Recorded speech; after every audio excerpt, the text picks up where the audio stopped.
आपण पाहत आहात EDTV, बातमी अशी जिच्यावर तुम्ही ठेवणार विश्वास।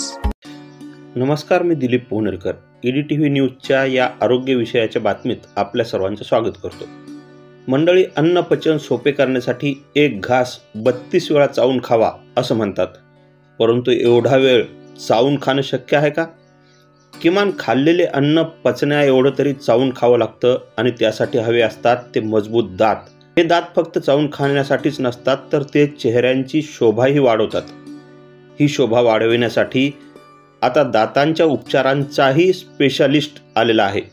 म्हणजेच प्रत्येक उपचारासाठी स्पेशलायझेशन सुरू झालं आहे। ते म्हणजे कवळी बसवण्यासाठी वेगळे डॉक्टर, दात सरळ करणारे वेगळे डॉक्टर, क्लिप बसवणारे वेगळे डॉक्टर।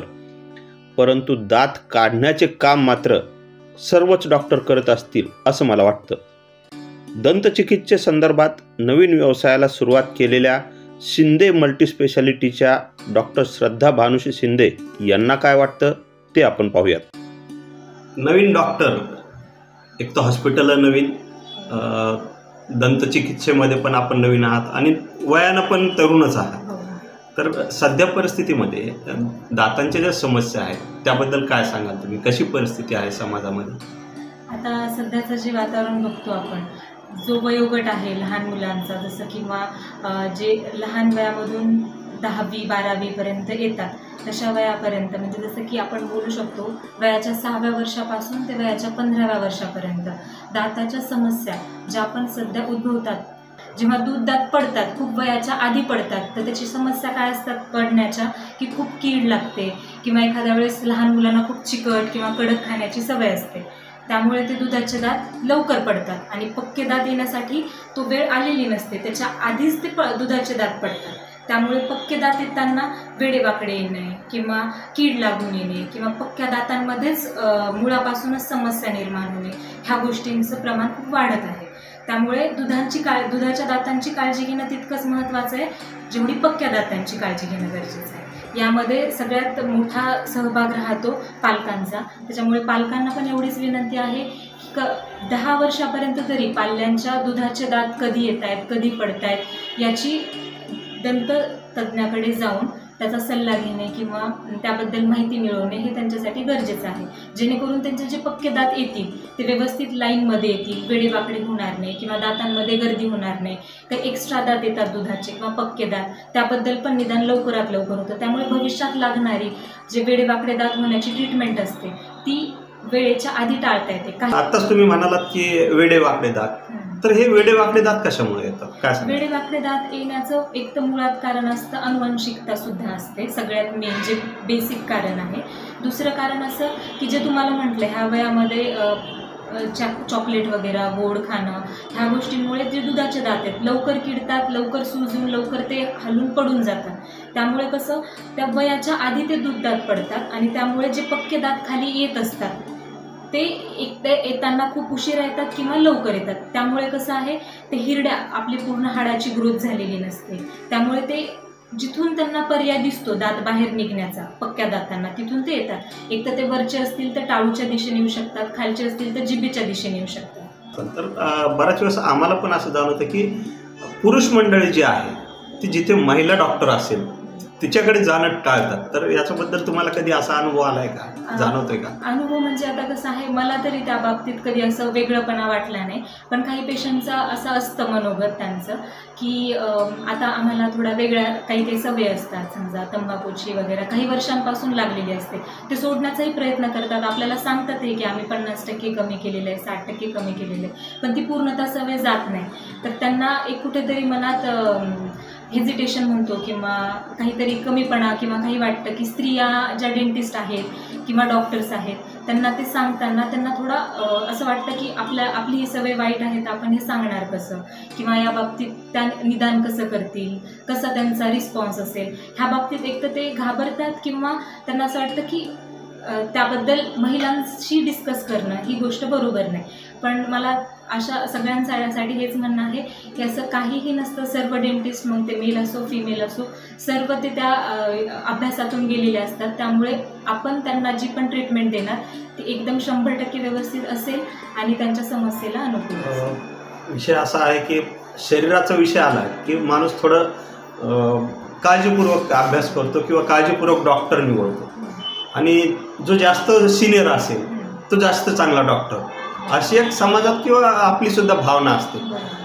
मग आता तुम्ही नवीन या हॉस्पिटलमध्ये आलात, नवीन हॉस्पिटल टाकलं आहे, तर आम्ही दाताचे पेशंट म्हणून तुमच्यावर काय विश्वास ठेवायचा? कारण जुने हॉस्पिटल्स आहेत, जुने डॉक्टर्स आहेत, तर म्हणजे काय सांगा? आता ह्या बाबतीत तर काही शंका नाही की ज्यांचा एक्सपिरियन्स जास्त असतो कोणत्याही गोष्टीमध्ये, की त्यांना जास्त हात साफ असतो म्हणा, किंवा त्यांच्यामध्ये जास्त आर्ट आहे असं म्हटलं जातं. त्यांचाही तो एक पॉईंट बरोबरच आहे. पण आजकालच्या पद्धतीनुसार दातांचा आपण आतापर्यंत बघत आलेलो आहे 20 वर्षामध्ये खूप नवीन नवीन प्रकारचे उपचार पद्धती यामध्ये आलेल्या आहेत. आधी रूट कॅनल ही जी सिस्टीम होती ही नसायची, त्यामुळे खूपदा पेशंटला डायरेक्टली दात काढणे, दात वाचवण्याच्या गोष्टी माहितीच नव्हत्या. आता ह्या नवीन गोष्टी आल्या, तसंच ते म्हणणं आहे की नवीन नवीन जे डेंटिस्ट येतात नवीन नवीन गोष्टी शिकून येतात, त्यामुळे त्यांचाही अनुभव आणि त्या बाबतीत करण्याची क्षमता किंवा नवीन टेक्नॉलॉजी आल्यामुळे त्याच्यामध्ये जे परफेक्शन्स असतं ते अजून वाढतं. त्यामुळे एक्सपिरियन्स आणि नवीन टेक्नॉलॉजी घेऊन आलेले डॉक्टर्स यामध्ये काही वेगळा विशेषता नसते. दोघंही व्यवस्थित त्यांचे 100%च देतात, त्यामुळे ती तुलना करणं त्या मानाने आता कमी आहे. म्हणजे जुन्या डॉक्टरांचा अनुभव आणि तुमचे नवीन टेक्नॉलॉजीची जोड अशी दोन्हीची सांगड मिळून नवीन पिढी आता पुढे यायला लागली असं म्हणता येईल. पण हे दातांच्या समस्यामध्ये अनेक वेळेस किरकोळ समस्या असतात. कधी दात पिवळे पडतात, कधी, पण त्याच्यासाठी वारंवार चक्रा मारावं लागतात. म्हणजे डॉक्टर्स असे सांगतात की 4 वेळेस या, 6 वेळेस या, हे असं काम. आता कसं असतं, दात पिवळे पडणे किंवा ऑलरेडी दात पिवळे असणे हे पण अनुवांशिक असतं. दात पिवळे असणे आणि जे दात साफ करायच्या गोष्टी असतात त्या महिन्यामध्ये आपण घरी तर व्यवस्थित करतोच, पण जे कडक झालेले पार्ट असतात दातामध्ये घाण साचून ज्याला आपण कॅल्क्युलस म्हणतो, ते आज म्हणजे घरी साहजिकपणे दाताच्या ब्रशने ते स्वच्छ नाही होऊ शकत. त्यामुळे ते इथे येऊन जे अल्ट्रासॉनिक मशीन असते, मशीनद्वारे जे दात साफ करणे म्हणतो आपण, त्याने ते एकदम व्यवस्थित दात साफ होतात. त्याच्यासाठी आपण म्हणतो महिन्यामध्ये म्हणजे वर्षामध्ये एकदा किंवा 2दा डेंटिस्टकडे येऊन दात साफ करून घ्या. त्याचं हेच कारण आहे की हिरडींमधून दात साफ होतात. काही वेळेस ब्रश तिथे जाऊ शकत नाही, खूप दातांची कोणाकोणाला गर्दी असते दातांमध्ये, तिथे ब्रश व्यवस्थित जाऊ नाही शकत. त्यामुळे हे जे मशीन आहे दात साफ करण्याचं ते व्यवस्थित मुळापर्यंत जाऊन दातांमधली घाण व्यवस्थित काढल्या जाते. ज्यावेळेस ब्रश करतो त्यावेळेस आता 2 प्रवाह यायला लागलेत. कधी कधी बरेच जुने जे माणसं आहेत ते असं म्हणतात की ब्रश करताना हिरड्यांची झीज होते आणि मग दात खिळखिळे होतात, आणि नवीन पिढी असते की ती बोटानं दात घासायला तयार नाही, त्यांना ते ब्रश शिवाय जमत नाही. त्याच्यात काय तथ्य किती काय? याच्यामध्ये कसं असतं, ब्रश कोणता वापरतोय आणि ब्रश करतानाची पद्धत कशी आहे हे खूप महत्त्वाचं आहे. आपल्याला नॉर्मल कसं जेवढे दात घासू आपण तेवढे दात स्वच्छ होतात, तेवढे व्हाईट होतात असा समज आहे. कसं असतं, दात आपण कसे घासतोय याला जास्त महत्त्व असतं आणि कोणतं ब्रश यूज करतोय याला सुद्धा तेवढंच महत्त्व असतं. त्याच्यामुळे ब्रशिंग टेक्निक ही प्रॉपर असणं खूप गरजेचे आहे. डिरेक्टली आपण जेव्हा आपण ब्रश करतोय जेव्हा आपण ब्रश यूज करतो तेव्हा आपण सरळ डायरेक्ट ब्रश मागे पुढे असं घासतो.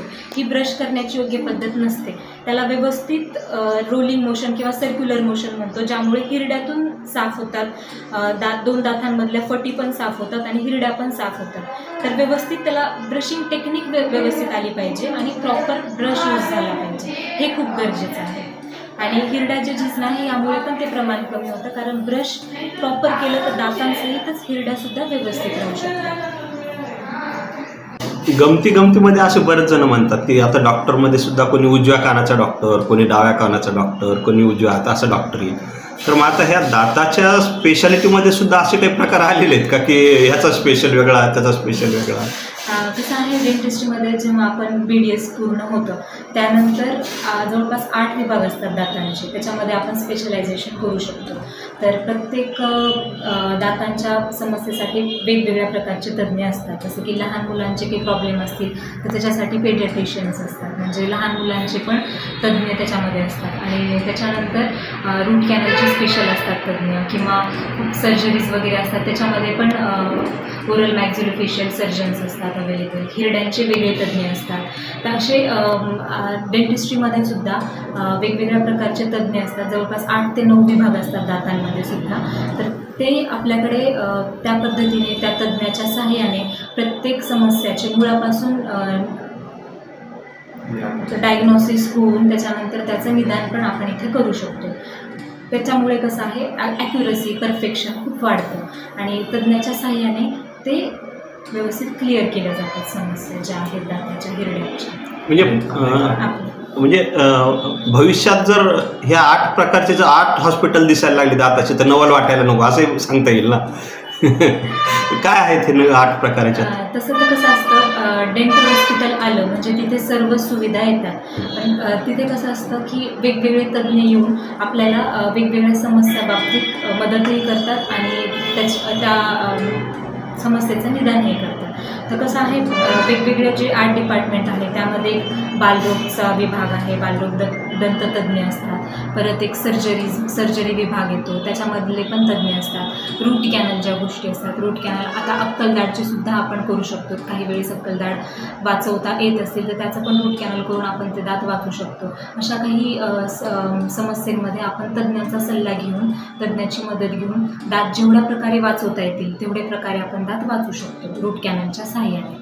आणि नंतर जर जेव्हा अक्कलदाढ फसलेली असते हाडामध्ये किंवा दात नसतात, तिथे त्यांना पक्के दात बसवावे लागतात, तेव्हा इम्प्लांट टाकणे ही पण एक सर्जरी आहे. तर ते पण आपण तज्ज्ञाच्या सहाय्याने OMFS जे असतात सर्जन त्यांच्या हिशोबाने आपण करू शकतो प्लॅन.